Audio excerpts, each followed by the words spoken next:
In this video, I'll walk you through the second brew day with my Anvil Foundry, and I'll also go over 5 tips that I've learned that improve my experience brewing on this all-in-one system. Hi, I'm John. Thanks for tuning in. This homebrewing channel focuses on brew days, how-tos, product reviews, and more. If you find this video useful, make sure to give me a thumbs up, drop a note in the comments, and consider subscribing. A few weeks ago, I brewed a New England Hazy IPA on my Anvil Foundry. And let me say, this is the best New England IPA I've ever brewed. I grabbed the recipe from our friends over at the Beer Junkies. If you're looking to brew a Hazy IPA, I definitely recommend this one. I'll post a link to the recipe in the description. Here's a rundown of the recipe I used. I added 8 pounds, 8 ounces of Briess Pale Malt 2-row, 1 pound, 8 ounces of Wheat Malt, and 2 pounds of Flaked Oats. For the hops, I added 1 ounce of Amarillo, a half an ounce of Galaxy, a half an ounce of Mosaic, and I substituted 1 ounce of citric for 1 ounce of Simco. 3 days after pitching yeast, I dry hopped with 1 ounce of Simco, 1 ounce of Amarillo, and 3/4 ounces of Galaxy. And after 10 days, my mom stopped by and helped me dry hop with 2 ounces of Amarillo and 2 ounces of Simco. For the yeast, I substituted London Ale 3 1318 for Imperial Juice. Brewing on this Anvil Foundry was incredibly easy and enjoyable. I started by prepping the day before by milling the grains and preparing water using my Buckeye RO system. Heating the strike water was pretty quick using the Foundry's 240 volt option. If you're curious about the difference between 120 and 240 volt boil times, make sure to check out my comparison video.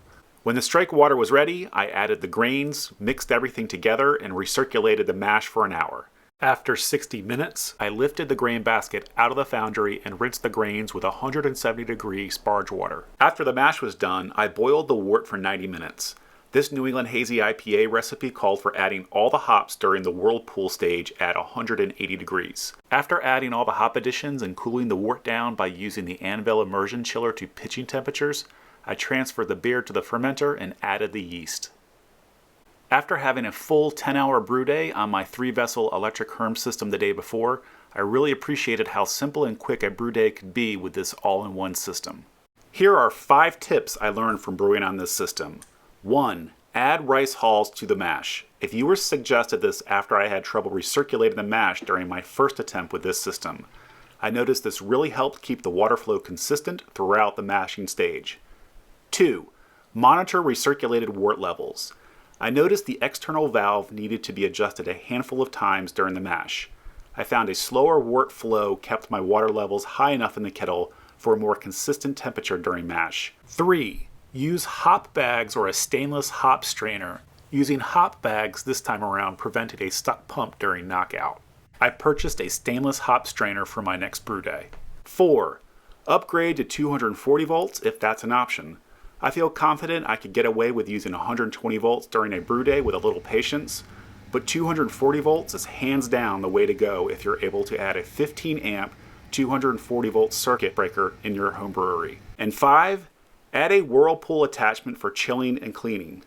This makes cooling down the wort more efficient, and it can also double as a cleaning system. That's it for this video. Make sure to give me a thumbs up if you felt this video was useful. Drop a note in the comments, and I'll see you next time. Cheers.